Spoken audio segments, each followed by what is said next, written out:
ہے، دل نہیں دیکھ رہا، روح نہیں دیکھ رہی، روح اندھی ہو چکی. اسی لیے قرآن کہتا ہے لہم قلوب لا یفقہون بہا، دل تو ہے تفقہ نہیں ہے. معلوم ہوا کہ دل کا ایک فنکشن بلکہ تعقلون کا لفظ بھی آیا ہے. فتکون لہم قلوب یعقلون بہا، ان کے دل ہوتے جن سے کہ یہ تعقل کرتے. تو گویا کہ انسان میں دو عقلیں جمع ہیں، ایک عقل حیوانی ہے اور ایک عقل روحانی ہے. عقل حیوانی کا تعلق اس دماغ سے ہے، اس برین کے کمپیوٹر سے ہے، اور عقل روحانی کا تعلق قلب سے ہے. میں اس ایشو کو چاہتا ہوں کہ ذرا آپ حضرات کے سامنے اچھی طرح واضح کر کہ یہ جو ہمارا علم ہے حیوانی علم سے یہ صرف ایک درجے میں بلندتر ہے، اس میں کوانٹیٹیٹو فرق ہے، کوالیٹیٹو نہیں ہے. جہاں تک یہ دو علموں کا تعلق ہے، علم بالحواس اور علم بالعقل. میں نے ایک مرتبہ میری ایک آبزرویشن تھی، تجربہ کیا. ایک کیڑا ایک خاص سمت میں چل رہا تھا، میں نے اس کے آگے ایک تنکا رکھ دیا، اس نے اپنی ڈائریکشن چینج کی. اس کا مطلب ہے فیلنگ اس میں ہے، اور فیل کر کے اور جو سینس پرسپشن ہے اس کے بعد اس نے ایک فیصلہ کیا کہ ایک ہرڈل ہے، I must change my direction. پھر میں نے جو اس نے رخ بدل لیا تھا، پھر وہاں بھی آگے تنکا رکھ دیا، اس نے پھر اپنی ڈائریکشن چینج کی. 4-5 مرتبہ کے بعد پھر اس نے اس تنکے کے اوپر سے اسے کراس کیا. معلوم ہوا کہ اس نے سوچا ہے، غور کیا ہے، سینس پرسپشن بھی اس کی مکمل ہے. پھر پہلے اس نے اس کو ایوائڈ کرنے کے لیے جو آسان طریقہ تھا وہ اختیار کیا ہے. بالآخر اس نتیجے پر پہنچا کہ یہ آبسٹرکشن میرا پیچھا نہیں چھوڑ رہی، I have to overcome it. کسی طریقے سے اس کو ایوائڈ کرنا ممکن نہیں ہے. اب وہ اس کے اوپر سے گزرا ہے.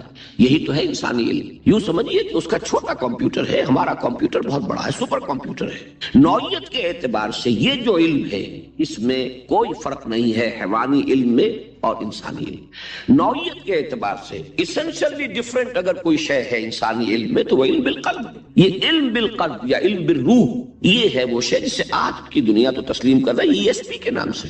What is extra sensory perception. کسی زمانے میں اس کے لیے الفاظ بڑے ایمبیگوس تھے جو ہم استعمال کرتے تھے. انٹیوشن، وجدان. ایک چیز تو وہ ہے جو مجھے معلوم ہے، اس سورس سے معلوم ہوئی، اس نے بتایا، میں نے اس سے یہ نتیجہ نکالا. یا ایک اور خبر آئی کسی اور جگہ سے، میں نے دونوں کو کمپیئر کیا، کون سی خبر زیادہ صحیح معلوم ہوتی ہے، میں نے اس کو تسلیم کر لیا.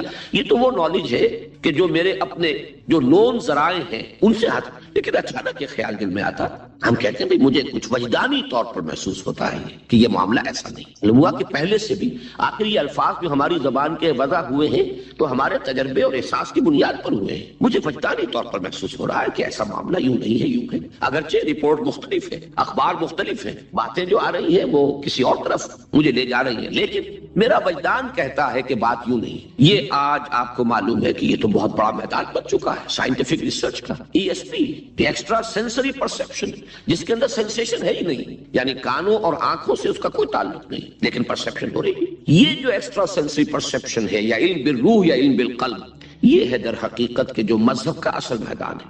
جہاں تک پہلا علم ہے وہ انسان کی مشترک متاع ہے. حضرت آدم کو وہ علم دے دیا گیا بئی معنی کہ اس کا میکینزم، اس کا ایپریٹس پورا کا پورا حضرت آدم کی شخصیت میں ودیعت کر دیا گیا.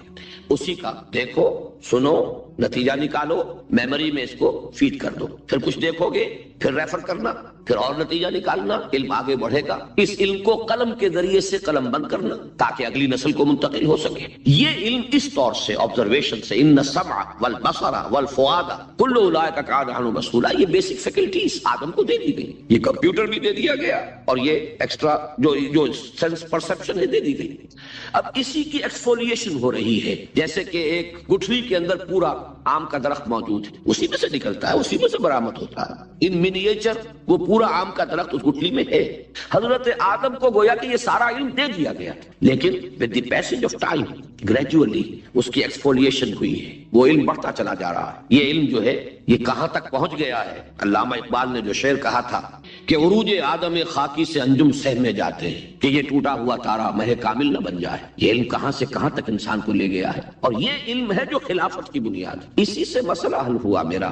ایک حدیث ہے اور مسلم شریف کی روایت ہے، لہذا اس کی سند پر بھی کوئی کلام نہیں کیا جا سکتا. راوی حضرت عمر ہیں رضی اللہ تعالی عنہ، فقہائے صحابہ میں سے ہیں، بڑے ذی شعور ذی فہم، لہذا اس اعتبار سے بھی اس حدیث کا ایک پایہ جو ہے بہت بلند ہے. متن یہ ہے کہ حضور نے فرمایا ان اللہ یرفع بہذا الکتاب اقواما ویضع بہ آخرین. اللہ تعالیٰ اب اسی کتاب قرآن کی بدولت قوموں کو اٹھائے گا، بلند کرے گا، باب عروج پر پہنچائے گا، اور اسی کو ترک کرنے کی بنا پر انہیں گرا دے گا، ذلیل و خوار کر دے گا. یہ حدیث حضور کا فرمان سراخوں پر، سمجھ میں آئے تب بھی، نہ سمجھ میں آئے تب بھی. ہمارے ایمان کا تقاضا ہے، ہوا صادق المصدوق. لیکن یہ کہ دل میں تو خلش تھی کہ مغربی اقوام کو جو اتنا ترفع حاصل ہوا، اتنی ترقی انہوں نے کی، دنیا پر غالب ہے، ان کی تہذیب کا سکہ رواں ہے، اگرچہ بظاہر وہ کولونیل رول کا دور ختم ہو چکا ہے لیکن حقیقت میں کسی دوسری شکل میں پورا کا پورا موجود ہے، جکڑا ہوا ہے پوری نوع انسانی کو۔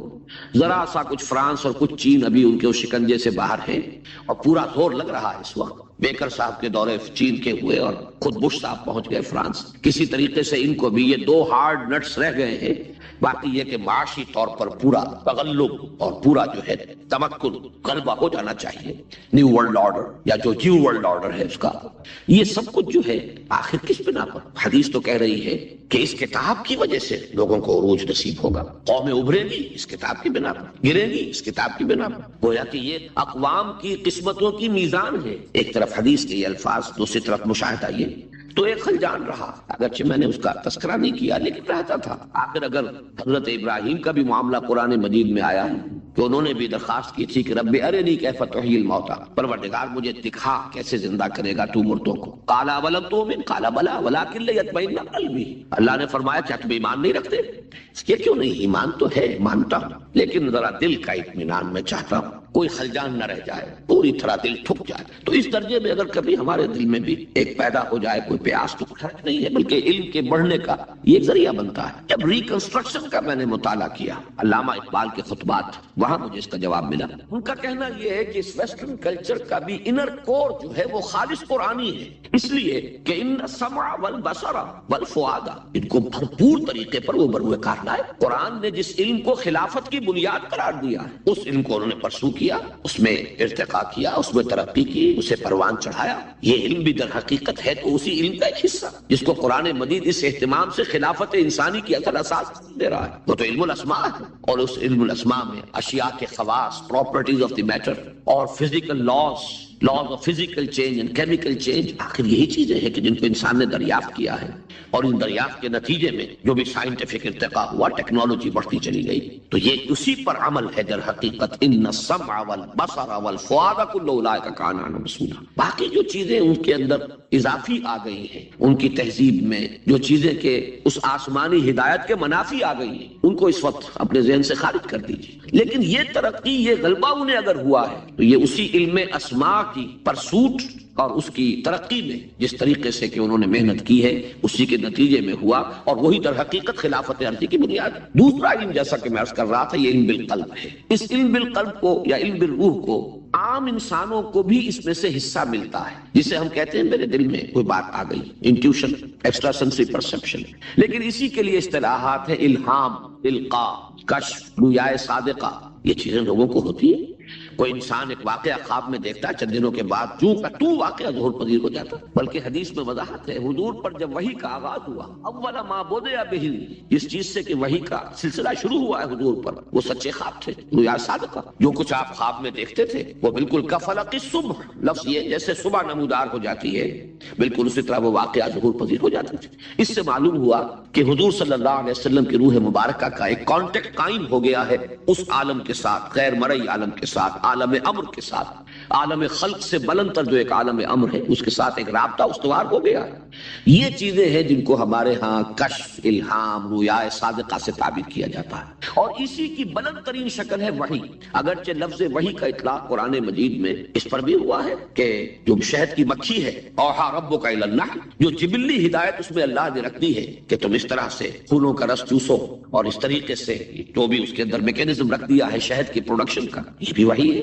وہی غیر انبیاء کو بھی ہوتی ہے، جیسے کہ حضرت موسیٰ علیہ السلام کی والدہ کو ہم نے وحی کی کہ اپنے اس بچے کو بالکل مت گھبراؤ، ہم حفاظت میں رکھیں گے، اسے ذرا کسی صندوق میں ڈالو اور پھر صندوق کو دریا کے سپرد کر دو، کہ وہ نبی نہیں ہے۔ تو یہ وحی در حقیقت یوں سمجھیے کہ وحی جس کو ہم کہیں گے بیسیکلی الہام، القاء، کشف، رؤیا، تحدیث۔ یہ تحدیث، کوئی بات آپ کے دل میں آ گئی، نفث ربی فی روعی، میرے رب نے میرے دل میں یہ بات ڈال دی۔ یہ چیزیں جو ہیں یہ در حقیقت اس وحی کے ابتدائی اور لوور لیولز ہیں، اور یہ جان لیجئے کہ یہ سلسلہ آج بھی جاری ہے، یہ وحی بند نہیں ہوئی ہے، یہ وحی تسلسل کے ساتھ جاری ہے۔ البتہ اس کی بلند ترین شکل تھی وحی نبوت، جو کہ فرشتے کے ذریعے سے قلب کے اوپر نازل ہوتی تھی۔ نوٹ کیجئے یہ بار بار جو قرآن مجید میں آیا فَإِنَّهُ نَزَّلَهُ عَلَىٰ قَلْبِكَ، یہ تو آپ کے دل پر براہ راست، حضور نے اس وحی کو کانوں سے نہیں سنا ہے، یہ تو ہمارا جو حیوانی ایسپیکٹ ہے ہمارے وجود کا، انسانی کہہ لیجئے، وہی اس کے راستے سے نہیں آئی ہے، وہی آئی ہے قلب محمدی پر صلی اللہ علیہ وسلم۔ انہ نزلہ علی قلبک، راست قلب پر نزول ہوا ہے۔ تو یہ ہے در حقیقت دوسرا سورس آف نالج۔ یہاں سے ذرا آگے چلیے، میں ذرا تقسیم آپ کے سامنے کرنا چاہتا ہوں یہ علوم کی۔ دو حصے میں نے قائم کیے، ویسے میں چاہتا تھا کہ میں اس کا کوئی نقشہ بنا کر کوئی آپ کو اس کی کاپیز بھی دے دوں، لیکن یہ کہ بعد میں کبھی اس کی نوبت آئے گی انشاءاللہ، جنہیں دلچسپی ہوگی وہ حاصل کر لیں، یہاں کے جو انجمن خدام القرآن کا مرکز ہے۔ لیکن اس وقت میں چاہتا ہوں کہ بڑی تیزی کے ساتھ چند باتیں آپ کو اس میں سے گنوا دوں۔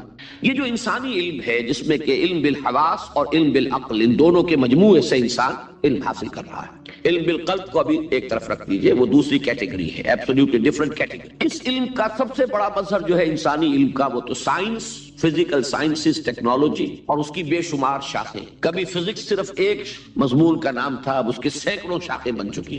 کبھی کیمسٹری صرف کوئی ایک مضمون ہوتا تھا، اب نہ معلوم اس کی کتنی شاخیں ہیں، ہر شعبہ جو ہے۔ اسی طریقے سے زوالوجی کبھی کوئی ایک علم تھا، اب نہ معلوم اس کی کتنی شاخیں ہیں۔ اس کی وسعت، اس کا پھیلاؤ، پھر اس کی بلندی، عروج آدم خاکی سے انجم سہ میں جاتے ہیں، کہاں تک پہنچ جائے گا۔ ایک علم یہ ہے، یہ جاری ہے، چلتا رہے۔ لیکن اسی انسانی علم کا ایک دوسرا گوشہ بھی ہے۔ انسان نے جہاں یہ علم الاشیاء حاصل کیا، بٹ بائی بٹ، قدم بقدم، ایک ایک چھوٹا چھوٹا، یہ کتنے ہزار سال میں آج ہم یہاں پہنچے ہیں۔ جیسا کہ میں نے عرض کیا کہ جس کسی نے دو پتھروں کو ٹکراتے ہوئے چنگاری نکلتے دیکھا تھا، وہاں سے آپ شروع کر لیجیے کہ یہ علم آیا ہے۔ لیکن انسان نے ہمیشہ اپنے اندر ایک ارج محسوس کی کہ مجھے حقیقت کلی کا علم بھی ہونا چاہیے۔ یہ کائنات کیا ہے، یہ گورکھ دھندا کیا ہے، یہ کب سے ہے، کب تک رہے گی؟ آیا ہمیشہ سے ہے یہ کائنات اور ہمیشہ رہے گی، یا it has any beginning and any and? کوئی ہے یا نہیں؟ کوئی یہ خود بخود بن گئی ہے، کوئی کسی نے اس کو بنایا؟ اگر کوئی بنانے والا ہے وہ کون ہے؟ اس کی ہستی کیسی ہے، اس کی ذات، اس کے صفات؟ پھر یہ کہ ہم کہاں سے آئے، یہ تو معلوم ہے۔ ولادت ہوئی ہماری آج سے 50 سال، 60 سال، 30 سال پہلے ولادت ہوئی۔ چلیے اس سے پہلے اور یہ بھی معلوم ہے کہ اس سے پہلے 9 مہینے ہم نے اپنی ماؤں کے پیٹوں میں بھی گزارے ہیں۔ ابھی جو آیتیں آپ نے سنی، اخرجکم من بطون امہاتکم، یہی سے تو آج تلاوت شروع ہوئی تھی۔ تو کیا بس یہی ہے ہماری beginning? And what's the end? Is death the end? Is it the end of over existence? خاتمہ؟ تو اگر ہمارا وجود بس یہی کچھ ہے، عمر دراز مانگ کے لائے تھے 4 دن، 2 آرزو میں کٹ گئے، 2 انتظار میں، تو یہ کیا زندگی ہوئی؟ اسی کو ذرا اور انداز میں کہا ہے فیض نے کہ ایک فرصت گناہ ملی، وہ بھی 4 دن دیکھے ہم نے حوصلے پروردگار کے۔ لیکن کیا زندگی بس اتنی ہی ہے؟ یہ سوالات ہیں جو انسان کو پریشان کرتے رہے۔ پھر خیر کیا ہے، شر کیا ہے؟ اب یہ تو کوئی فزیکل آبجیکٹ تو نہیں ہے جس کا علم حاصل ہو جائے، وہ تو سماعت اور بصارت سے تو نہیں پتا چلے گا۔ یہ ایتھیکل ویلیوز کیا ہیں، مورل ویلیوز کیا ہیں؟ یہ حقیقی ہے یا ایسا ہی سراب ہے؟ ہم نے خامخواہ گھڑ لیا ہے کہ سچ بولنا اچھا ہوتا ہے اور جھوٹ بولنا برا ہوتا ہے۔ یہ مورل ویلیوز پرماننٹ ہیں، ریئل ہیں یا آربیٹریری ہیں؟ صرف ہم نے، ہماری قوت واہمہ نے ان کو ایک شکل دے دی ہے۔ یہ سارے مسائل۔ پھر انسان کیا ہے؟ زندگی آیا صرف یہی 30 40 50 60 برس، یا یہ کہ اس سے آگے؟ اسی طریقے سے کیا انسان نرا حیوان ہے یا اس کے علاوہ بھی اس کی کوئی حقیقت ہے؟ یہ سارے سوال ہیں کہ جن سے فلاسفہ بحث کرتے رہے۔ لہذا انسانی علم کا دوسرا گوشہ ہے فلسافیکل کویسٹ، ایک سرچ، ایک تلاش، حقیقت کلی کو جاننے کی خواہش۔ مکتی کا راستہ کون سا ہے، نجات کا راستہ کون سا ہے، سیلویشن کا راستہ کون سا ہے؟ گوتم بدھ نے مشاہدہ کیا دکھ کا، سروم دکھم، ہر جگہ دکھ ہے، کرب ہے، ہر جگہ سفرنگ ہے، اس سے نجات کی کوئی شکل ہے کہ نہیں؟ اور آپ کو معلوم ہے کہ and at the prime of his youth, at the age of 30، شیر خوار بچے کو چھوڑ کر جوان بیوی کو سوتا ہوا سوچ کے نکل گئے، حالانکہ کپل وستو کا شہزادہ ولی عہد، اور پھر کہاں کہاں کی خاک چھانی ہے، کہاں کہاں کے رشیوں منیوں کی خدمتوں میں رہا ہے، جوتیاں سیدھی کی ہیں، یہ سب کچھ کیوں ہے؟ یہ اس کے جان میں ایک فلسافیکل، ایک ہے پیاس ہے، جاننا چاہتا ہے حقیقت کلی۔ تو گویا کہ انسانی علم کے بھی دو گوشے ہوئے، ایک فزیکل سائنسز کا علم ہے جس میں bit by bit, piece by piece, piecemeal یہ نالج حاصل ہوا ہے، اور آج تک انسان جہاں تک پہنچ گیا ہے اس کا کچھ اندازہ ہمیں ہے، اور ابھی کبھی کہاں تک پہنچے گا ہمیں کچھ اندازہ نہیں۔ لیکن انسان نے حقیقت کلی کی دریافت کی کوششیں بھی کی، وہ چاہے ارسطو ہوں، افلاطون ہوں، سقراط ہوں، چاہے گوتم بدھ ہوں، مہاویر ہوں، چاہے وہ کنفیوشس ہوں، تاؤ ہو، کوئی ہر جگہ پر جہاں بھی انسانی سویلائزیشن رہی ہے ایسے لوگ پائے گئے۔ اس کے بھی مختلف شعبے ہیں، ایک شعبہ جو ہے اصل فلسفہ وہ ہے meta physics, meta physics beyond the world of physics, مادے کے عالم سے، عالم مادی سے بیانڈ، اس کو تلاش کرنے کا انسان میں جذبہ رہا، حالانکہ اسے معلوم ہے میرے پاس وہ آنکھیں نہیں ہیں کہ جو مادے سے بیانڈ دیکھ سکیں، میرے پاس وہ کان نہیں ہے جو میٹر سے بیانڈ سن سکے۔ لیکن مجھے بڑا خوبصورت جملہ یاد آیا کنفیوشس کا، حکمت کا نقطۂ آغاز یہ ہے کہ وہ کہتا ہے کہ یہاں بہت سی حقیقتیں ایسی ہیں، بہت سی چیزیں ایسی ہیں which are more real than those which are visible، بہت سی حقیقتیں زیادہ سرٹن ہیں ان کے مقابلے میں کہ جو ہم سنتے ہیں۔ بلکہ اس کا جملہ تو یہ there's nothing more real than what cannot be seen and there's nothing more certain than what cannot be heard۔ ان کانوں سے اور ان آنکھوں سے حاصل ہونے والے علم سے بڑی حقیقتیں تو وہ ہے کہ جو ان کے ذریعے سے حاصل نہیں ہو سکتے۔ تو انسان نے ان کی بھی تلاش کی، میٹا فزکس سے، پھر اسی سے سوشولوجی، پولیٹیکل سائنس، اکنامکس، مسائل انسانی زندگی کے مسائل کا حل ہو۔ ظاہر بات ہے کہ اس کا تعلق بھی فزیکل سائنسز سے نہیں ہے، سوشولوجی ہے، سائیکالوجی بھی کبھی صرف فلسفے ہی کی شاخ تھی، آج چونکہ اس کا تعلق زیادہ تر ہو چکا ہے فزیولوجی سے، لہذا اس کی نوعیت بدل گئی۔ لیکن یہ کہ یہ نوٹ کر لیجئے کہ یہ دو شعبے ہیں، ایک ہے فزیکل سائنسز کا شعبہ علم کا، اسی سے ٹیکنالوجی متعلق ہے، خلافت کی بنیاد وہ ہے، وہ علم الاسماء کا ظہور ہے جو حضرت آدم کو پوٹینشلی ودیعت کر دیا گیا اصل میں۔ دوسرا ہے کلی حقائق کی دریافت کی کوشش، انسان نے چھلانگیں لگائی ہیں حقیقت کبریٰ کو جاننے کے لیے، مختلف نظریات وجود میں آئے، مجھے اس سے بحث نہیں ہے۔ اب آئیے دوسری طرف، علم بالقلب، اور اس کا وہ گوشہ کہ جو وحی کے ذریعے سے حاصل ہوا کہ ایک ہمیں چین ملتی ہے تسلسل کے ساتھ، the prophets of the old testament. آخر آپ کو معلوم ہے دنیا میں یہودی بھی انہیں مانتے ہیں، عیسائی بھی مانتے ہیں، مسلمان بھی مانتے ہیں، جمع کر لیں تو پوری ورلڈ پاپولیشن کا میرا خیال ہے کہ 2/3 تو لازم بچ جائے گا، عیسائیوں کو، یہودیوں کو، یہودی تو تعداد میں بہت کم ہے لیکن عیسائی اور مسلمان جمع کر لیجیے 2/3 آف ورلڈ پاپولیشن، اور وہ ان تمام انبیاء کو مانتے ہیں جن کو عام طور پہ کہا جاتا ہے the prophets of the old testament. ان سب کا کلیم یہ تھا کہ ہمارے پاس ایک سورس آف نالج ہے جو عام انسان کے پاس نہیں ہے، ہمارا کوئی براہ راست رابطہ ہے اس ہستی کے ساتھ جس نے اس کائنات کو پیدا کیا ہے، اور اس سے ہمیں کچھ حقائق ملے ہیں، وہ ہے علم، علم بالقلب کی بلند ترین صورت جو انبیاء کرام کو وحی کے ذریعے سے ملا ہے۔ اس کے بھی دو حصے ہیں، جیسے میں عرض کر چکا ہوں، ایک اعتبار سے دو حصے کہ اس کی جو ریڈیمنٹری فارم ہے، بنیادی جو اس کا ابتدائی درجے وہ تو عام انسانوں کو بھی ہے، لیکن محفوظ وحی کہ جس میں نہ تو کسی شیطانی القاء کی آمیزش ہو سکے نہ نفسانی کوئی خیالات اس کے اندر دخل اندازی کر سکے، پروٹیکٹڈ، جیسے لوح محفوظ پر قرآن ہے ایسے ہی وہ وحی محفوظ ہے کہ جو انبیاء کے پاس آتی ہے۔ اس سے دو چیزیں انسانوں کو حاصل ہوئی، حکمت اور احکام، وزڈم، وہی جو فلسفے کا موضوع ہے، اسی کے جوابات ہیں کہ جو دیے گئے۔ یہ کائنات نہ ہمیشہ سے ہے نہ ہمیشہ رہے گی، البتہ ایک ذات ہے جس نے اس کو پیدا کیا، وہ ہمیشہ سے ہے ہمیشہ رہے، وہ ذات تمام کمالات اور محاسن کی جامع ذات، لہ الاسماء الحسنى، وہ تنہا ہے، اکیلی، کوئی اس کا مد مقابل نہیں، کوئی اس جیسا نہیں، کوئی مثل نہیں، کوئی مثال نہیں، کوئی مثیل نہیں، کوئی ضد نہیں، کوئی ند نہیں۔ اس نے جو کائنات بنائی ہے اس کی کریشن کا نقطہ عروج یہ انسان ہے، climax of his creation, the masterpiece of his creation. قرآن کہتا ہے خلقتہ بیدی، میں نے اس انسان کو اپنے دونوں ہاتھوں سے بنایا۔ یہ اہتمام، وَلَقَدْ كَرَّمْنَا بَنِي آدَمَ وَحَمَلْنَاهُمْ فِي الْبَرِّ وَالْبَحْرِ وَرَزَقْنَاهُم مِّنَ الطَّيِّبَاتِ وَفَضَّلْنَاهُمْ عَلَىٰ كَثِيرٍ مِّمَّنْ خَلَقْنَا تَفْضِيلًا۔ یہ اس کی مدح ہے جو قرآن کر رہا ہے، اور بائبل میں تو یہ الفاظ ہیں، قرآن مجید میں نہیں ہے، حدیث میں موجود ہے، ان اللہ خلق آدم علی صورتہ، اللہ نے آدم کو اپنی صورت پر بنایا، and God created man in his own image. یہ ماسٹر پیس آف کریشن۔ اس کی زندگی صرف یہ نہیں ہے جو یہاں پر 30 40 50 60 سال، بلکہ بہت طویل ہے، تو اسے پیمانہ روز و فردا سے نہ ناپ، جاوداں پہم دواں ہر دم جواں ہے، ابدیت، اس کو تو ہم مانتے ہیں، انسان کا وجود ابدی ہے، اس لیے کہ آخرت کے بعد، قیامت کے بعد جو فیصلے ہوں گے، انہا لجنۃ ابدا او لنار ابدا، پھر جو جنت میں جائیں گے وہ بھی ابدی، اور جو جہنم میں جائیں گے وہ بھی ابدی، الا یہ کہ جن میں اہل ایمان میں صرف اعمال کی کوتاہی رہی ہو، ایمان موجود ہو، وہ اپنی سزا پا کر، یہ ایک علیحدہ ایشو ہے ایک ہمارے عقیدے کا، لیکن یہ کہ ابدی زندگی ابدی، یہاں آنے سے پہلے بھی ایک زندگی ہم گزار آئے ہیں، لیکن وہ صرف ارواح کی شکل میں ہم تھے، ابھی ہمارا یہ فزیکل باڈیز کا وجود نہیں تھا، جس میں ہم سے کہہ دیا گیا تھا الستو بربکم قالوا بلی الارواح جنود مجندہ، لشکروں کی شکل میں تمام ارواح کریٹ کر دی گئی تھی۔ اب اس کے بعد رحم مادر میں جو بچہ تیار ہوتا ہے اس کے ساتھ اس کی وہ روح جو ازل میں کریٹ کی گئی تھی وہ شامل کی جاتی ہے۔ یہ کمپوزٹ بینگ ہے انسان کا۔ زندگی صرف یہ نہیں ہے، اصل زندگی آخرت کی ہے۔ ان دار الاخرۃ لہی الحیوان لو کانوا یعلمون، اصل زندگی تو آخرت کی ہے۔ یہ تو کتاب زندگی کا دیباچہ ہے، مقدمہ ہے، نتھنگ مور دین دیٹ۔ اصل کتاب زندگی کھلے گی موت کے بعد۔ وَإِنَّ دَارَ الْآخِرَةَ لَهِيَ الْحَيَوَانُ، آخرت کا گھر ہی اصل زندگی ہے۔ لَوْ كَانُوا يَعْلَمُونَ، کاش کہ انہیں معلوم ہوتا۔ پھر یہ کہ جو نتائج نکلنے ہیں اس دنیا کی زندگی کا، یہ چونکہ دارالامتحان ہے، خلق الموت والحیات لیبلوکم ایکم احسن عملا، یہ تو ایک امتحانی وقفہ ہے۔ الزم ہستی سے تو ابھرا ہے مانند حباب، اس لیے خانے میں تیرا امتحان ہے زندگی۔ یہ ایک پیریڈ آف ٹیسٹنگ ہے، اس کے نتائج نکلیں گے۔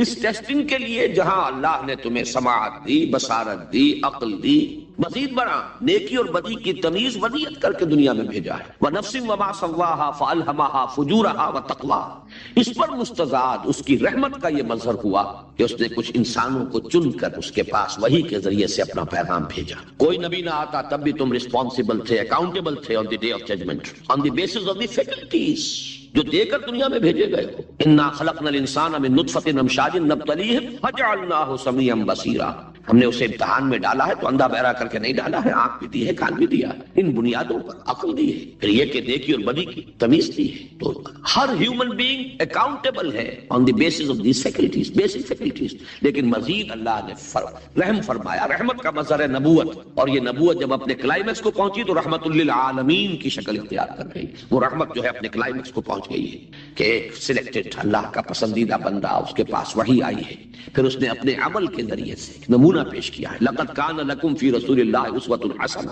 تو یہ تو گویا کہ وہ امتحان آسان بنایا گیا ہے تمہارے لیے، یہ رحمت خداوندی کا مظہر ہے، ورنہ نبوت و رسالت نہ ہوتی تب بھی تم اس دارالامتحان میں جواب دے، اپنے طرز عمل کی جواب دہی اللہ کے حق کرنی ہوگی۔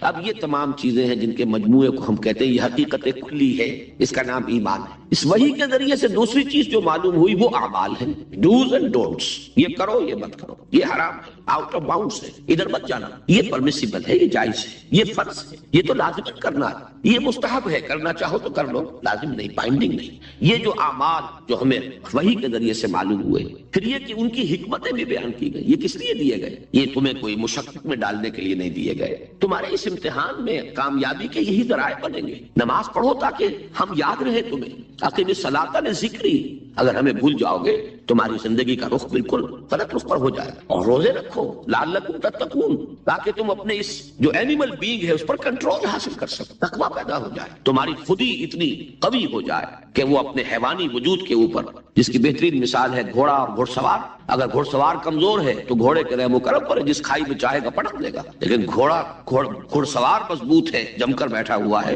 تو اب یہ گھوڑا جو ہے یہ اس کی خدمت میں ہے، جہاں وہ چاہے گا اس کو لے کر جائے گا۔ اسی طرح تمہارا یہ حیوانی وجود کہیں تم پر غالب آ گیا، یہ نفس امارہ اگر تم پر قابو یافتہ ہو گیا، تمہاری ایڈ اور لیبیڈو اگر یہ تم پر چھا گئی تو تمہیں برباد کر کے رکھ دے گی۔ تمہیں اس قابل ہونا چاہیے، تمہاری خودی، تمہاری سیلف، تمہاری ایگو، یہ فرائڈ کی اس طرح ایگو، وہ ایگو اتنی مضبوط ہو کہ تم اپنے اس ایڈ اور لیبیڈو کے اوپر کنٹرول یافتہ ہو، اس لیے روزہ رکھا گیا۔ تو جو چیز بھی دی گئی ہے، جو حکم ہے، اس کی حکمت ہے، یہ ہے در حقیقت ہمارے علم کا وہ دوسرا گوشہ۔ پھر اس میں انفرادی اعمال بھی ہے اور پھر اجتماعی اعمال بھی ہے۔ میں نے رات ہی جو تقریر کی دبئی میں کہ واقعہ یہ ہے کہ معاشیات کے میدان میں جو سب سے بڑا اس وقت نوع انسانی کے لیے اجتماعیات جو ہے، سوشل آرڈر جو ہے انسان کا، اس میں سب سے زیادہ پیچیدہ مسئلہ اقتصادیات کا مسئلہ ہے۔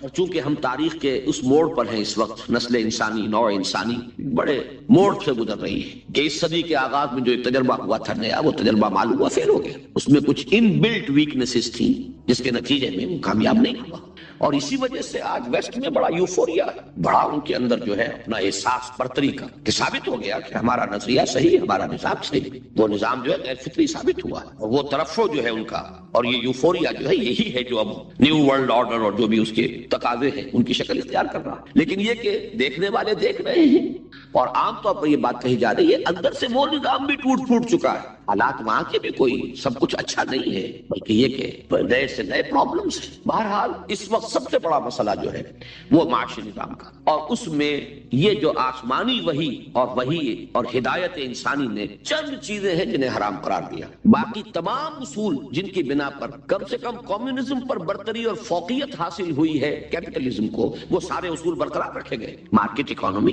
Late the market forces come into play, کوئی کنٹرولز نہیں ہونے چاہیے، ہائر اینڈ فائر کا اصول ہونا چاہیے، انسان تک کام کرتا ہے امپلائر کی سیٹسفیکشن کی حد تک اسے برقرار رکھے جب چاہے اس کو نہیں، اگر وہ کام ٹھیک نہیں کر رہا ورنہ نہیں چلے گی economy. Personal ownership, private ownership, personal incentive اس سے پیدا ہوتا ہے، اور در حقیقت کمیونزم کی ناکامی کا سبب یہی تو ہے کہ جب وہ پرائیویٹ اونرشپ نہیں ہے تو انسینٹیو ختم ہو گیا۔ Why should I work more, کیوں محنت زیادہ کروں، مجھے تو ایک فکسڈ ویج ملنی ہے، جتنی جان چاہوں مار لوں، اور اگر کام چوری کروں تب بھی وہ ویج تو مجھے مل جائے، تو وہ محنت کرنے کا جذبہ ختم ہو گیا۔ تمام انسینٹیوز کو اسلام نے قائم رکھا، اس وحی آسمانی نے ایک شے کو پن پوائنٹ کر دیا، یا ڈیڑھ کہہ لیجئے، اس لیے کہ دوسری شے اتنی اہم نہیں، اسی لیے قرآن نے اسے کوئی اکنامک پروپوزیشن کے ساتھ نہیں رکھا ہے بلکہ خمر کے ساتھ جوڑ دیا ہے۔ ان الخمر والمیسر، یہ جوا جو ہے یہ در حقیقت خمر کی بہن ہے، کہ جیسے شراب کے ذریعے سے انسان حقائق سے گریز کرتا ہے، میں کدے کی راہ سے ہو کر گزر گیا ورنہ سفر حیات کا بے حد طویل تھا، حقائق سے گریز، محنت سے گریز، یہ شراب۔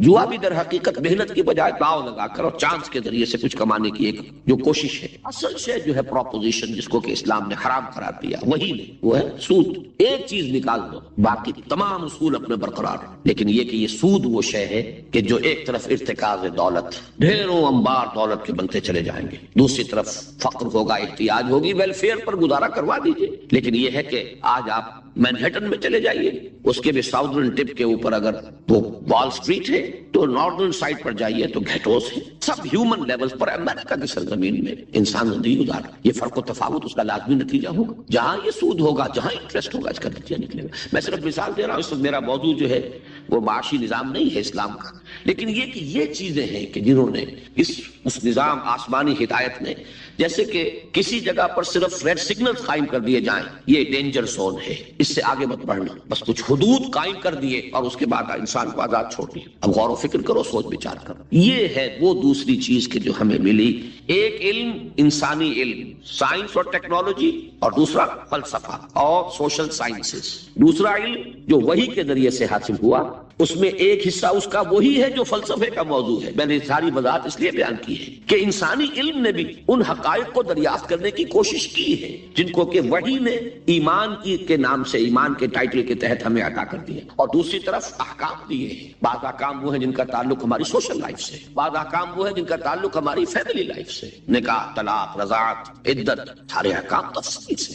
بعض کا تعلق معاشی زندگی سے، سود حرام، جوا حرام، رشوت حرام، یہ چیزیں ہیں کہ جو معاشیات سے متعلق۔ بعض کا تعلق ہماری سیاسی زندگی سے، امرہم شورا بینہم، نو اتھارٹیرینزم، جہاں اللہ کا اس کے رسول کا حکم ہے سر تسلیم خم، لیکن جہاں اللہ کا اس کے رسول کا حکم نہیں ہے یہ امرہم ہے، یہ مسلمانوں کی مشترک متاع ہے۔ باہمی کنسلٹیشن، میوچول کنسلٹیشن سے معاملہ طے کرے، کسی ایک شخص کو اپنی مرضی مسلط کرنے کا حق حاصل نہیں۔ امرہم شورا بینہم، فنڈامنٹل اصول دے دیے گئے۔ یہ دو چیزیں ہمیں ادھر سے ملی ہیں، وہ دو چیزیں ادھر سے ملی ہیں۔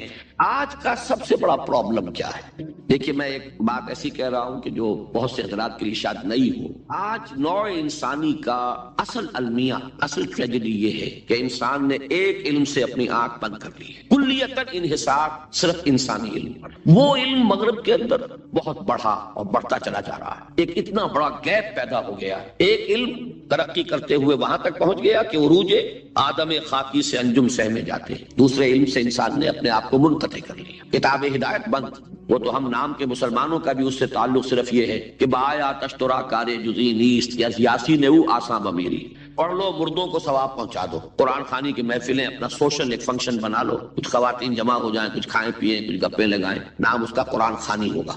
یہ سروکار رہ گیا، اس سے آگے اس قرآن سے تمہارا کوئی سروکار۔ یہ ہے در حقیقت المیہ، سب سے بڑا المیہ، اور اسی کا نام ہے قرآن اور حدیث کی ٹرمینالوجی میں دجالیت۔ اور دجال جسے کہا گیا ہے، دجال جس کی ایک آنکھ ہوگی، دجال اکبر۔ کیوں؟ یہ دو آنکھیں تھی جو اللہ نے انسان کو عطا کی۔ ایک طرف علم الاسماء دیا حضرت آدم کو، خلافت کی بنیاد، دوسری طرف اما یاتینکم منی ھدی فمن تبع ھدایا فلا خوف علیہم ولا هم یحزنون۔ ایک آنکھ کو بند کر لیا۔ یہ دونوں چیزیں اگر ساتھ کے ساتھ چل رہی ہوں تو یہ جو سائنٹیفک ترقی ہے یہ ہرگز انسان کے لیے مضر نہیں ہے، یہ تو بلکہ اس خلافت کا ظہور ہے۔ سخر لکم، تمہارے لیے مسخر کر دیا ہے، ما فی السماوات و ما فی الارض، تمہارے لیے مسخر کر دیا ہے جو کچھ کے آسمانوں میں اور جو کچھ کے زمین میں ہے۔ خلق لکم ما فی الارض جميعا، بنایا ہی تمہارے لیے ہے جو کچھ بھی ہے زمین کے اندر کل کا کل۔ تو یہ غلط نہیں ہے۔ غلط کیوں ہو گیا؟ بات کو سمجھ لیجئے، یہ علم غلط نہیں ہے، یہ علم وہ ہے جس کا ذکر قرآن کر رہا ہے۔ یہ علم اسماء جو ہے یہ اسی کا ظہور ہے، اسی کی مینیفیسٹیشن ہے، اسی کی ایکسفولیشن ہے، اسی کی توسیع ہے۔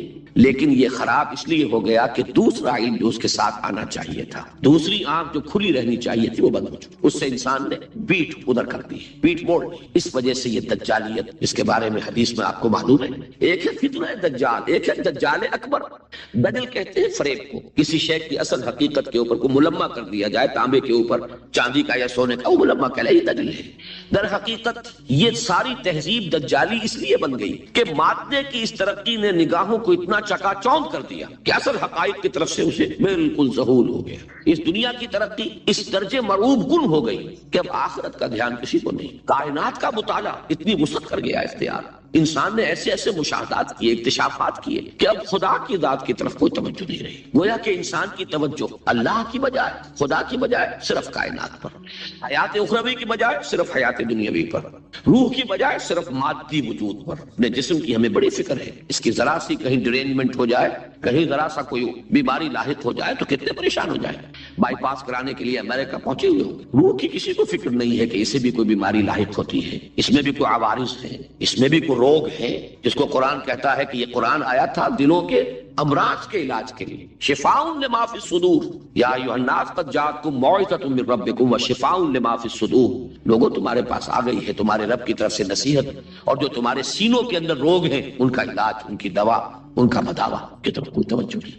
یہ ہے در حقیقت ماڈرن مین کا اصل جو المیہ ہے، اس کی جو ٹریجڈی ہے، یہی آگے بڑھی، اسی لیے کہ خبریں تو حضور نے دی ہوئی ہیں صلی اللہ علیہ وسلم۔ دجالی فتنے کی جو علامات احادیث میں آئی ہیں، ویران صحرا ہوگا اور دجال حکم دے گا کہ یہاں سے فصلیں اگنی چاہیے، فصلیں اگے گی۔ اب آپ کو ابو ظبی میں بھی اگر نظر نہیں آ رہا یہ دجالیت کا، تو اور کہاں جا کے دیکھیں گے آپ؟ اسرائیل میں دیکھ لیجیے، یہ فرق کیا ہے؟ صحرا ہے، لہلہاتے ہوئے آپ کو فصلیں دے رہے ہیں۔ انہیں معلوم ہوا کہ یہاں پر تو سبزیاں جو ہے امریکہ کی طرح یہ سبزیاں یہاں پر ڈمپ کی جا رہی ہیں صحرا میں جا کر، اس جگہ پہ جہاں کے وادی غیر ذی زرع ہوتی تھی، جہاں کبھی کوئی پیداوار نہیں تھی۔ اسی طریقے سے اس دجال کی سواری ایسی ہوگی جسے گدھا کہا گیا۔ ظاہر بات ہے اس وقت سواری گدھوں پر ہوتی تھی، گھوڑوں پر ہوتی تھی۔ وہ سواری وہ ہوگی کہ جس کا ایک قدم اگر مدینے میں ہوگا تو دوسرا بیت المقدس میں ہوگا۔ یہ بھی میں سمجھتا ہوں کہ یہ تو بڑی حضور صلی اللہ علیہ وسلم نے اس وقت کے لوگوں کی جو بھی ذہنی حدود اربع تھا اس کے اعتبار سے مثال دی ہے، ورنہ آج تو بغیر زمین پر قدم رکھے ہوئے زمین کے گرد چکر لگا رہا ہے۔ اسی طریقے سے اس کے کان جو ہیں، ان دو کانوں کے درمیان فاصلہ جو ہے وہ 40 ہاتھ کا ہوگا۔ یہ رڈارز جو ہیں آپ کے جہازوں کے، ان کا اندازہ کیجیے۔ انسان کو قتل کرے گا، دو حصوں میں تقسیم کر دے گا اور پھر سی دے گا، وہ جو جیتا جاگتا انسان ہوگا۔ سرجری وہاں تک پہنچ چکی۔ تو معلوم یہ ہوا کہ یہ ساری چیزیں جو ہیں در حقیقت یہ تو ہے تو اسی علم الاسباع کا ظہور، اسی کا ظہور ہے، اسی کی ایکسفولیشن ہے۔ لیکن اس میں جو دجالیت پیدا ہوئی ہے فی نفس ہی اس کی وجہ سے نہیں ہے، بلکہ فی نفس ہی یہ تو چیز وہ ہے جو اللہ کو مطلوب تھی۔ سخر لکم ما فی السماوات و ما فی الارض، مسخر کر دیا ہے تمہارے لیے آسمانوں میں جو کچھ ہے، زمین میں جو کچھ ہے۔ چاند پر اترو اور وقت آ سکتا ہے کہ مریخ پر اترے اور آگے جائیں۔ ہماری ان مینڈ جو ہیں وہ تو جا چکی ہے، کئی کئی دور دور تک جا کے چکر لگا کر آ چکی۔ یہ سارا معاملہ در حقیقت دجالیت نام ہے اس کا، کہ ان دو علموں کو علیحدہ کر دیا، بلکہ یہ کہ ایک علم سے آنکھ بند کر لی گئی۔ اور آج اس کا حل کیا ہوگا؟ یہ جو آپ کے سامنے عنوان لکھا ہوا ہے، آج اس کا تقاضا کیا ہے؟ آج انسان کے مسئلے کا سب سے بڑا حل یہ ہے کہ یہ جو خلیج حائل ہو گئی ہے ان دو علموں کے درمیان، اس کو پاٹا جائے، اس کو برج کیا جائے، ان میں پھر ایک وحدت پیدا کی جائے، اس فصل اور بعد کو ختم کیا جائے۔ ہوئی دین و دنیا میں جس دم جدائی، ہم اس کی وزیری ہم اس کی امیری۔ یہ سب کچھ جو ہو رہا ہے اس لیے کہ ان دونوں کے درمیان گیپ ہے، یہ دونوں بالکل ایک دوسرے سے جدا کر دیے گئے۔ زمانہ ایک، حیات ایک، کائنات بھی ایک، دلیل کم نظری قصہ قدیم و جدید۔ کس چکر میں پڑے؟ وہ قدیم ہے یقیناً، لیکن وہ در حقیقت سورس آف نالج مختلف ہے، اور اس کے بغیر انسان کا گزارا نہیں نہیں ہے، اس کے بغیر وہی ہوگا جو قاری صاحب بھی کہہ رہے تھے کہ ساری انسانی ترقی جو ہے وہ ہلاکت اور بربادی کے ذرائع۔ اب یہ سب کچھ آج جن کو تباہ کرنے کے در پہ ہے، ارب ہاں ارب ڈالر، بلکہ ارب لفظ کیا ہے، billions and billions and billions and billions of dollar خرچ ہوئے ہوں گے تب یہ سارے ہتھیار بنے تھے۔ آج انہیں تباہ کر رہا ہے انسان، اور ان کی تباہی پر بھی کچھ خرچ ہوگا، اور یہ کہاں سے آیا ہے؟ وہی جو نوع انسانی کی بہبود پر خرچ ہو سکتا تھا۔ امریکہ کے باپ کی جاگیر نہیں تھی یہ، انہوں نے خون چوسا ہے پورے تھرڈ ورلڈ کا، ان کو اپنے شکنجے میں لے کر ان کی ساری پروڈکشن جو ہے اور اس سے ہی ہتھیار بنائے، ورنہ امریکن اکانومی کہاں سے بنا لیتی؟ کیا ان کے پاس صورت ہے تو سب کو معلوم۔ یہ پوری دنیا سے در حقیقت خون جو چوسا جا رہا تھا وہ ہے کہ جس نے ان ہتھیاروں کی شکل اختیار کی انسانوں کی بہبود کے لیے، وہ ساری سائنٹیفک ترقی جو استعمال ہوتی ہے انسانوں کی بھلائی کے لیے، خیر کے لیے، بہبود کے لیے، وہ بدترین ایکسپلائٹیشن۔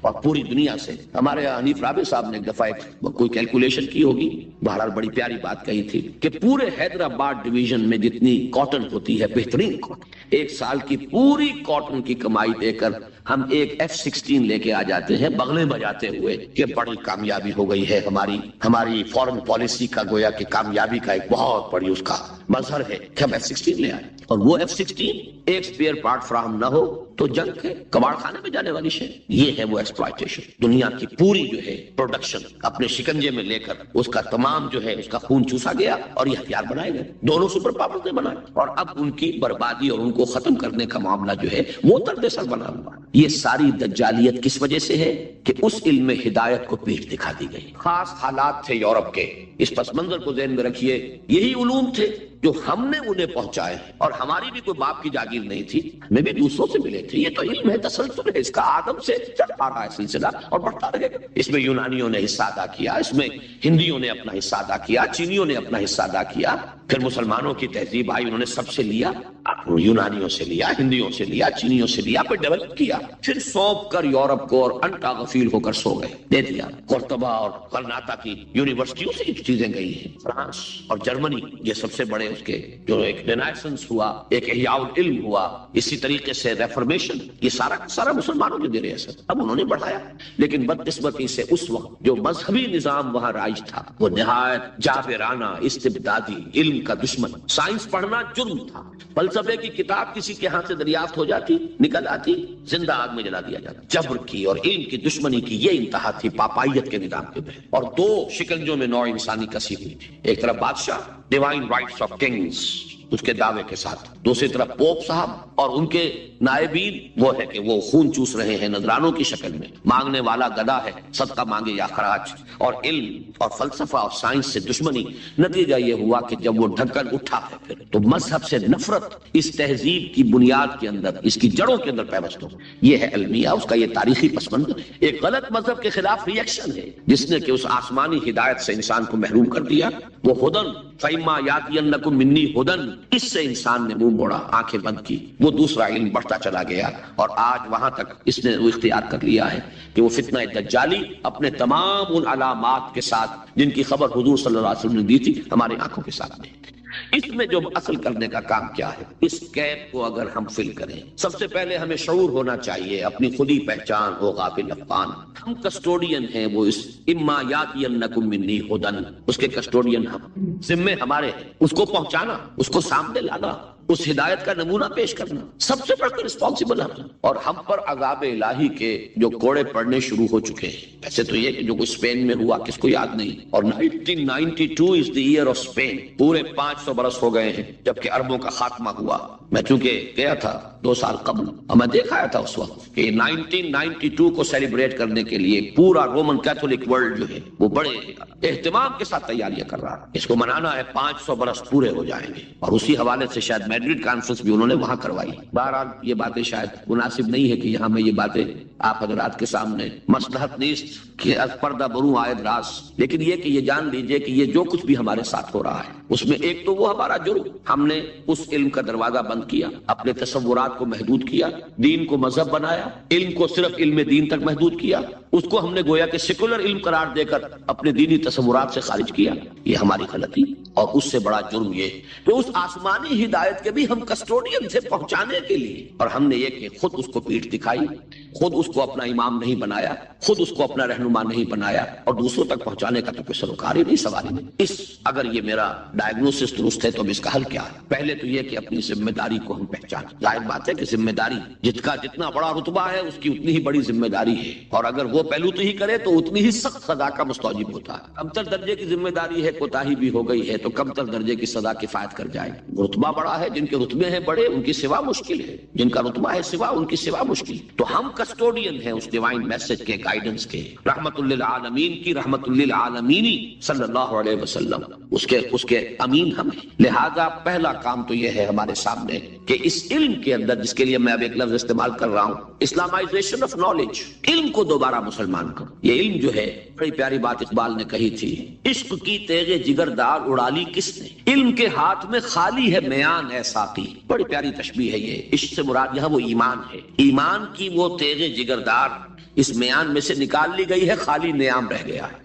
یہ پورے سائنٹیفک نالج جو ہے اس خالی نیام کے مانند ہے جس میں سے تلوار عشق نکال دی گئی۔ یہی تلوار عشق اس میں دوبارہ داخل کر دی جائے، ایمان کو اس علم کے ساتھ اگر شامل کر دیا جائے تو در حقیقت سارے مسائل کا حل ہو جائے۔ تو پہلا کرنے کا کام یہ ہے کہ وہ فلسفہ، وہ حکمت، وہ علم جو انسان نے اپنی سورسز کے ذریعے سے حاصل کیا، اس کا صحیح ربط اور تعلق قائم کیا جائے اس علم سے جو وحی کے ذریعے سے انسان پہنچے۔ ان کے آپس میں ریکنسائل کرنا، ان کے فصل اور بود کو دور کرنا، اور اس میں قرآن کا دعویٰ ہے۔ اور جو تھوڑی سی بھی واقفیت رکھتے ہیں، واقعہ یہ ہے، مورس بکائی نے پوری کتاب لکھی کہ آج تک سائنس کے کسی بھی شعبے میں کوئی ایسی دریافت نہیں ہوئی ہے جس نے قرآن مجید کی بیان کردہ کسی شے کو غلط ثابت کیا۔ یہ بہت بڑا معجزہ ہے۔ جیسے قرآن کے اعجاز کا اس وقت سب سے بڑا مثل کیا تھا کہ تمہارے ہاں بڑے سے بڑے فصیح اور بلیغ اور بڑے بڑے خطیب اور شاعر موجود ہیں، اس قرآن جیسا کلام مغو کر کے لے آؤ۔ اگر تمہارا خیال ہے کہ یہ اللہ کا کلام نہیں، محمد کا اپنا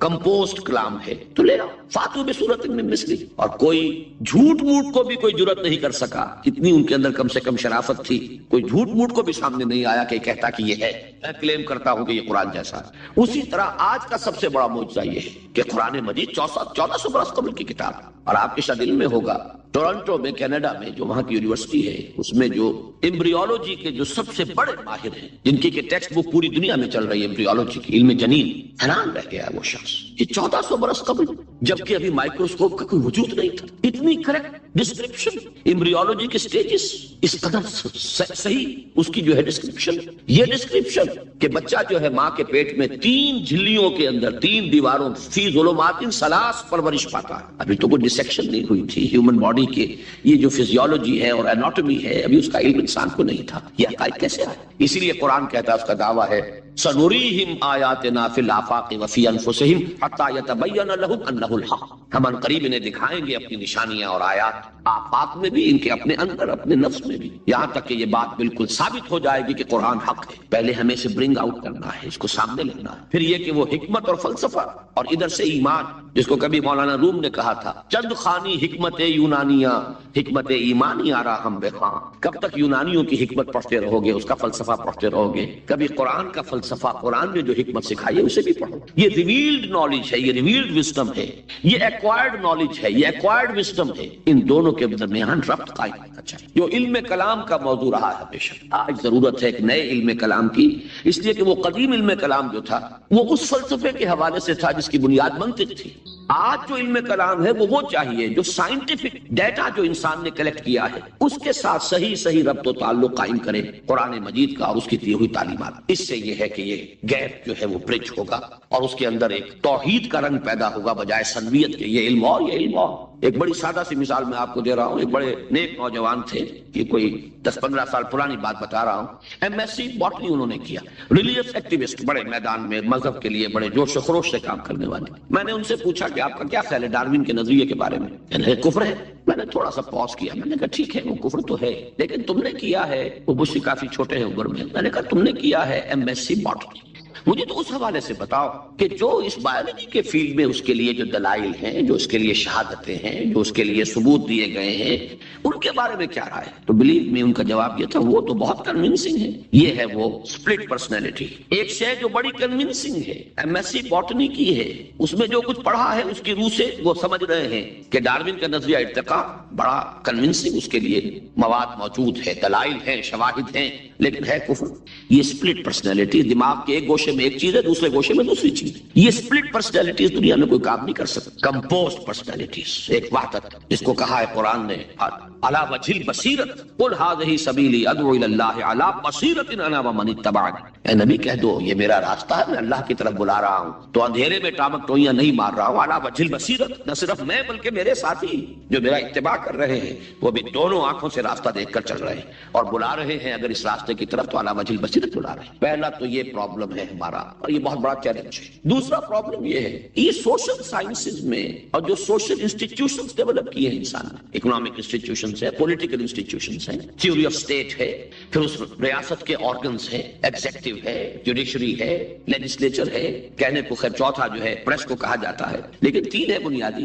یہ جو نوع انسانی نے جیسے سائنٹیفک ترقی کی ہے اسی طریقے سے انسٹیٹیوشنز ڈیولپ کیے ہیں، بڑی قربانیاں دی ہیں۔ ہم تو خلافت راشدہ کے خاتمے کے بعد پھر ملوکیت کی دامن میں آ گئے تھے، وہی بادشاہی، وہی عیش، وہی محل، بغداد کے محل اور بغداد کی راتیں، وہ جو الف لیلہ، تھاؤزنڈ نائٹس آف بغداد، وہ جو کچھ ہوتا رہا ہے وہ ہمیں معلوم۔ یہ تو یورپ والوں نے خون دیا ہے، انہوں نے جانیں دی ہیں، انہوں نے اسٹرگل کی ہے، اب بادشاہوں کے کلچز سے اپنے آپ کو چھڑایا ہے، انسٹیٹیوشنز ڈیولپ کیے ہیں۔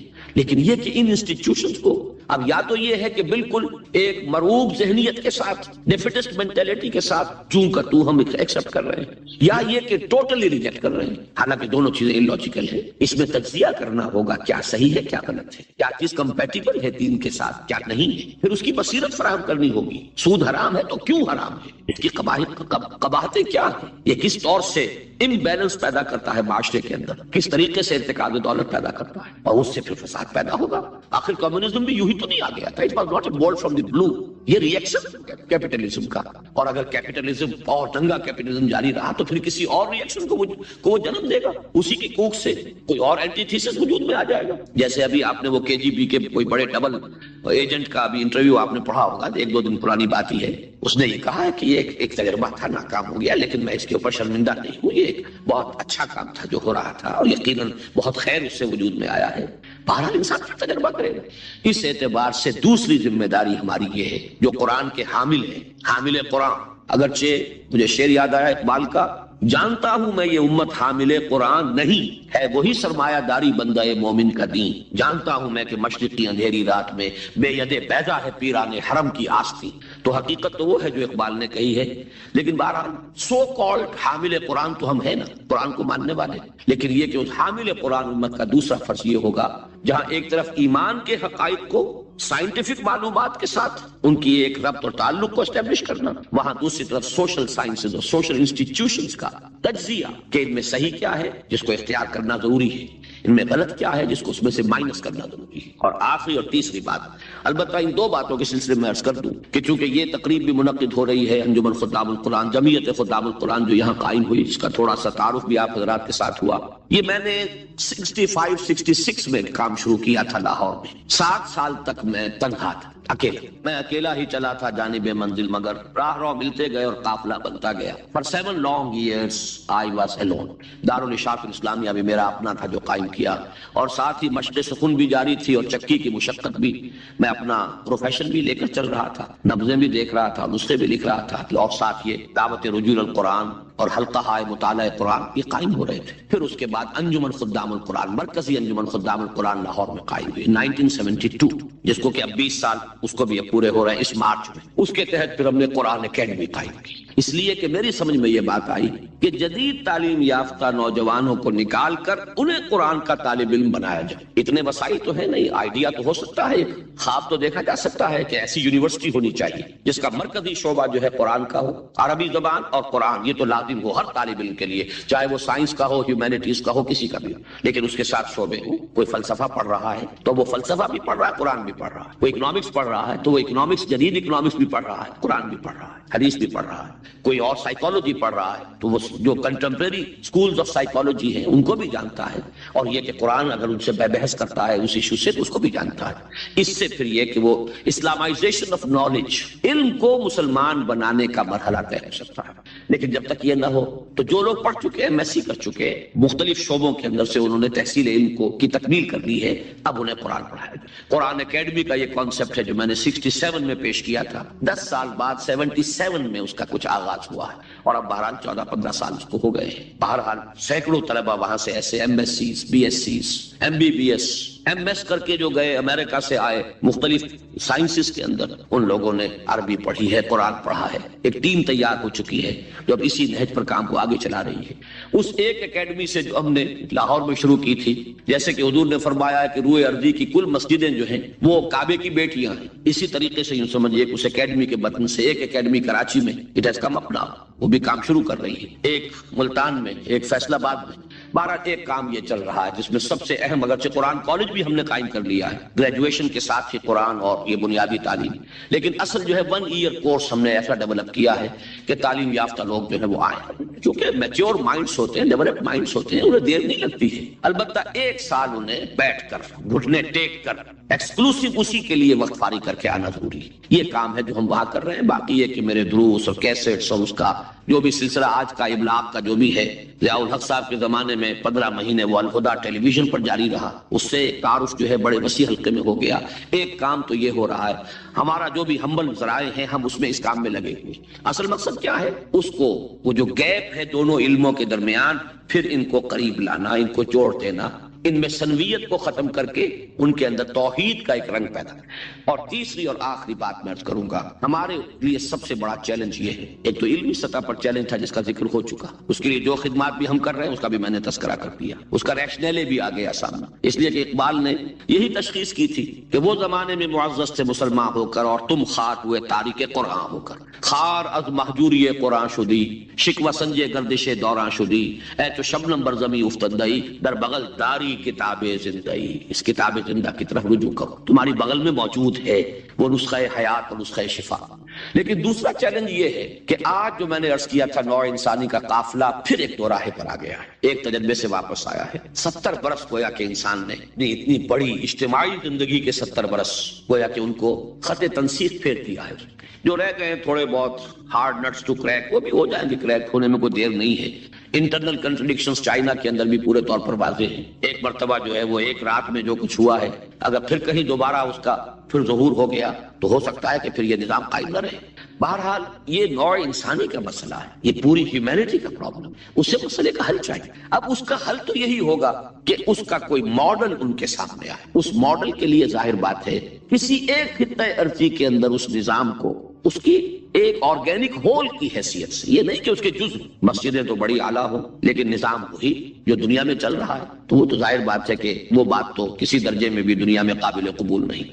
وہ نظام ایک ہول، آرگینک ہول کی حیثیت سے اسے قائم کر کے اس کی ڈیمانسٹریشن، اس کا ایک نمونہ دنیا کے سامنے پیش کیا، and it needs a heroic struggle. اس کے لیے ایک ریولیوشنری اسٹرگل کی ضرورت ہے۔ میں یہاں آپ حضرات سے پاکستانیوں کی حیثیت سے اس وقت مخاطب ہوں، صرف بتا رہا ہوں، یہاں یہ باتیں کرنے کی نہیں ہے، اور ظاہر بات ہے کہ یہاں پر باہر کے آئے ہوئے لوگ یہاں پر کوئی کام کر بھی نہیں سکتے، ان کے اپنے مسائل ہیں، وہ اپنی ذمہ داریوں کو وہ جانیں۔ لیکن پاکستان جو اسلام کے نام پر قائم ہوا تھا، اگرچہ اپنی منزل کو وہ بھول گیا، لیکن یہ کہ کوئی کوشش ہو کہ کبھی بھولی ہوئی منزل بھی یاد آتی ہے راہی کو، کسی طرح اسے یاد آئے کہ یہ تھی اصل منزل جس کے لیے کہ اتنی جانیں قربان کی گئی، اتنی عصمتیں لوٹی ہیں، یہ سب کچھ ہوا ہے، اتنے بڑے پیمانے پر ٹرانسفر آف پاپولیشن، اتنے پورے رقبے جو ہیں ان کے اندر سے مختلف قومیتیں جو ہیں ان کو تہس نہس کیا گیا، تو اس سب کا حاصل کیا ہے؟ ایک اس نظام کو قائم کرنے کی جد و جہد۔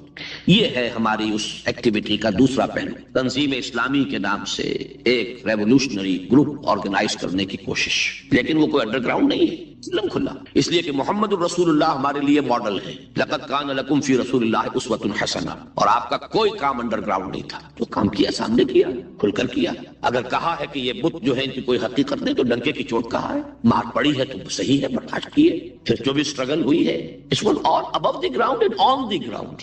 آن دی گراؤنڈ میں اس لیے کہہ رہا ہوں کہ یہ محض دعاؤں سے نہیں ہو گیا تھا، یہ سب ہیومن اسٹرگل کا نتیجہ